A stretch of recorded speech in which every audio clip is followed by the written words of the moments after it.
Back everyone. Last lecture तक हमने group homomorphism देख लिया था और बहुत सारे एग्जाम्पल भी सॉल्व किए थे और होमोमॉर्फिज्म, एंडोमॉर्फिज्म, ऑटोमॉर्फिज्म, इनकी काफ़ी सारी डेफिनेशंस देखी थी और हमने कैली प्रमेय देखी थी। तो उसमें अब हम आगे चलते हैं। अब हम देखते हैं नॉर्मल सब ग्रुप और कोशेंट ग्रुप क्या होता है, इनकी डेफिनेशन क्या है और इनकी कुछ जो थ्योरम्स हैं वो देखते हैं। तो पहले आता है हमारा नॉर्मल सब ग्रुप। इसको हम प्रसामान्य या विशिष्ट उपग्रुप भी कहते हैं। इसकी डेफिनेशन है किसी ग्रुप जी का कोई उपग्रुप एन जी का विशिष्ट उपग्रुप कहलाता है यदि n x equal to x n for all x belongs to G. ठीक है, तो इसको हम ऐसे समझ सकते हैं कि यदि कोई सब ग्रुप नॉर्मल सब ग्रुप कहलाएगा यदि उसके सभी लेफ्ट कोसेट उसके सभी राइट कोसेट के बराबर होते हैं या फिर n x equal to x n, तो हमारा कहलाएगा कि वो जो सब ग्रुप है वो नॉर्मल सब ग्रुप कहलाएगा। ये हमारी डेफिनेशन बनी। यदि इसको हम डेफिनेशन दूसरी भी देखते हैं तो वो है किसी ग्रुप का कोई उपग्रुप एन जी का विशिष्ट उपग्रुप कहलाता है यदि for all x belongs to G तथा n बिलोंग्स टू n के लिए n x inverse belongs to n। ठीक है, इसकी एक डेफिनेशन ये भी है पुरानी जो मैंने बताई और ये भी है small x n x inverse belongs to n, ये भी हमारा कहलाता है। और इस n को हम कहेंगे विशिष्ट सब ग्रुप और इसको हम डिनोट करेंगे n और ये लेफ्ट में एरो जी, तो इसको हम नॉर्मल सब ग्रुप भी कहते हैं। ठीक है, तो दोनों डेफिनेशन आपको पता होनी चाहिए। पहली डेफिनेशन तो कहती है लेफ्ट कोसेट राइट कोसेट के बराबर है और दूसरी डेफिनेशन कहती है कि x n x inverse n के बराबर है। ठीक है, तो ये हमारा एग्जांपल भी देख सकते हैं कि एन हमको दिया हुआ है 1 - 1 और ग्रुप जी दिया हुआ है 1 - 1 आयोटा माइनस आयोटा। तो इसके अंदर यदि हम सारे जो एक्स एन एक्स इनवर्स के निकाल के देखते हैं जहाँ पे एक्स तो हमारा जी के अंदर है और एन है स्मॉल एन के अंदर, तो यहाँ पे जब वैल्यू निकालते जाते हैं तो ये सारी वैल्यू हमारे पास आती जाएंगी और ये नॉर्मल सब ग्रुप कहलाएगा। अब इस नॉर्मल सब ग्रुप के अंदर एक होता है प्रॉपर नॉर्मल सब ग्रुप, एक होता है इम्प्रॉपर उचित और एक विषम प्रसामान्य उपग्रुप। ठीक है, तो इसके जो एक तो ग्रुप जी और एक आइडेंटिटी ये हमारे कहलाते हैं प्रॉपर नॉर्मल सब ग्रुप। मतलब यदि हम जी की बात करें किसी ग्रुप जी तो उसके अंदर जी स्वयं और एक आइडेंटिटी एलिमेंट ये तो हमारे कहलाते हैं प्रॉपर नॉर्मल सब ग्रुप। और इन दोनों के अलावा जैसे बचा हमारा जैसे इन दोनों के अलावा जो सारे ग्रुप कहलाएंगे वो इन दोनों के अलावा जो सारे नॉर्मल सब ग्रुप कहलाएंगे वो कहलाएंगे सिंपल ग्रुप। यदि किसी चीज का कोई उचित विशिष्ट ग्रुप विद्यमान हो तो उसे सरल ग्रुप कहते हैं। ठीक है,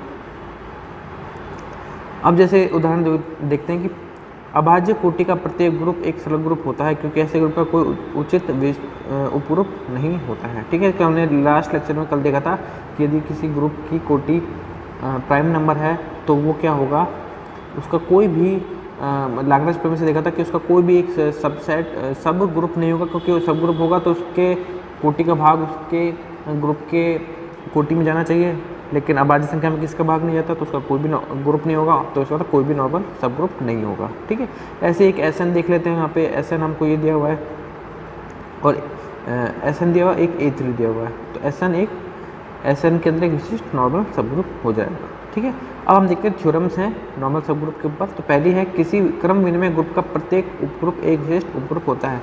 तो हमने जो क्रम विनिमय ग्रुप पढ़े थे तो उसका कोई भी यदि हम सब ग्रुप ले लेते हैं तो वो सब ग्रुप नॉर्मल सब ग्रुप होगा उस ग्रुप के अंदर। ठीक है, इसका मतलब अच्छी प्रमेय है, ये काफ़ी इम्पोर्टेंट है। इसका रिजल्ट और इसका जो प्रूफ है हमको आना चाहिए। तो इसके अंदर हम देखते हैं माना कि n किसी क्रम विनिमय ग्रुप G का एक उपग्रुप है। ठीक है, तो हम यहाँ पे क्रम विनिमय ग्रुप की बात कर रहे हैं।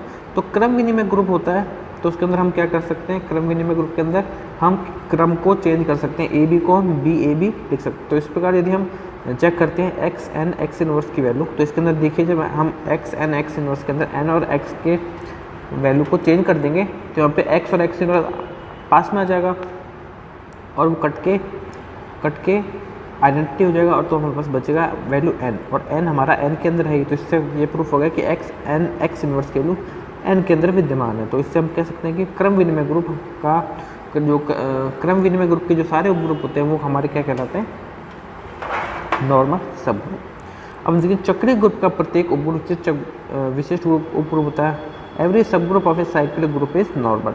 ठीक है, अभी इसको हम डायरेक्टली प्रूफ कर सकते हैं कि जो चक्रीय ग्रुप है, तो चक्रीय ग्रुप है तो वो एक क्रम विनिमय ग्रुप भी होगा, और क्रम विनिमय ग्रुप है तो उसका नॉर्मल जो उसके सब ग्रुप होंगे सारे नॉर्मल भी हो जाएंगे। ठीक है, तो इसको इन्होंने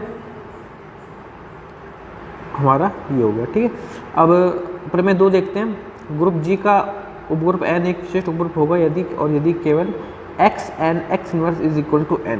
ठीक है, ये अब जो रिजल्ट है ये प्रमेय है, इस प्रमेय का हम यूज़ करेंगे किसी भी नॉर्मल सब ग्रुप को चेक करने के लिए। हम किसी भी ग्रुप की बात करें और उसका कोई सब ग्रुप दिया हुआ है तो हमको इसी रिजल्ट का यूज़ करते हुए नॉर्मल सब ग्रुप निकालना है। ठीक है, तो यहाँ पे देखिए यदि और केवल यदि लिखा हुआ है, तो हम पहली चीज़ ये मान के चलेंगे कि n एक विशिष्ट उपग्रुप है, तो हम सिद्ध करेंगे कि x इनवर्स के वैल्यू n है, और दूसरा चीज़ हम ये लेके चलेंगे कि x इनवर्स के वैल्यू n है, तो ये एक विशिष्ट उपग्रुप होगा। तो पहला हम देखते हैं, माना कि n एक विशिष्ट उपग्रुप है, तो उसके डेफिनेशन से x इनवर्स की वैल्यू है वो n के अंदर विद्यमान हो जाएगी, इसको हमने अंडरलाइन किया हुआ है। और x इनवर्स की वैल्यू जब n के अंदर विद्यमान है, तो यहाँ पे जो स्मॉल n को जब हम कैपिटल n करेंगे तो बिलोंग्स वाला साइन हमारा सब सेट के अंदर चेंज हो जाएगा। तो हमारी इक्वेशन बना गई है। अब पुनः हम देखते हैं कि क्योंकि जब हमारा x इनवर्स की वैल्यू n है for all x belongs to g, तो अब हम क्या करेंगे कि क्योंकि सारे x के लिए ये वैल्यू n के अंदर n का सबसेट, तो हम x की जगह x इनवर्स भी रख सकते हैं, क्योंकि x इनवर्स भी g में विद्यमान होगा, तो ये हमारा राइट हैंड साइड में ब्रैकेट में लिखा हुआ है। तो जैसे हम x इनवर्स रखेंगे, तो जैसे हमने x इनवर्स रखा तो हमारा ये हो गया x inverse n, x inverse का इनवर्स इस बिलोंग्स टू n। अब हम क्या करेंगे, इसके अंदर दोनों साइड लगा देंगे, लेफ्ट हैंड साइड में तो x लगा देंगे और राइट हैंड साइड में x इनवर्स लगा दिया। तो जैसे लगाएंगे तो लेफ्ट हैंड साइड में x और x इनवर्स कट जाएगा, और ऐसे राइट साइड में भी x इनवर्स कैंसिल हो जाएगा। लेफ्ट हैंड साइड में हमारे पास बचेगा n और राइट हैंड साइड में बचेगा x इनवर्स। तो हमारे पास इक्वेशन 2 आ गई हुई है। अब यहाँ से देखिए हम इक्वेशन 1 देखते हैं।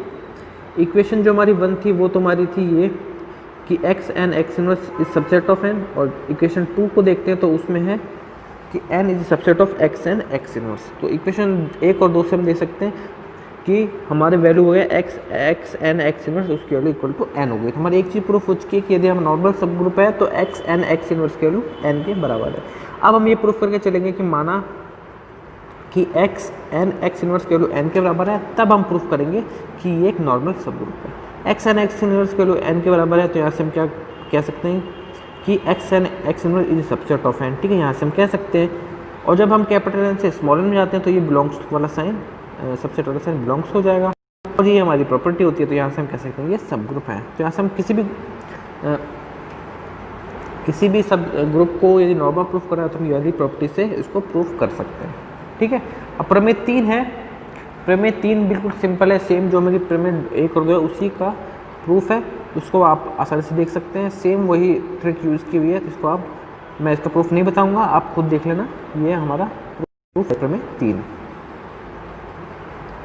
अब हम चलते हैं हमारी प्रमेय 4। प्रमेय 4 कहती है किसी ग्रुप जगह कोई उपग्रुप n विशिष्ट उपग्रुप होगा यदि और केवल यदि वाम या दक्षिण है समुच्चय दक्षिण के बराबर है। मतलब ये कहना चाह रहा है कि यदि किसी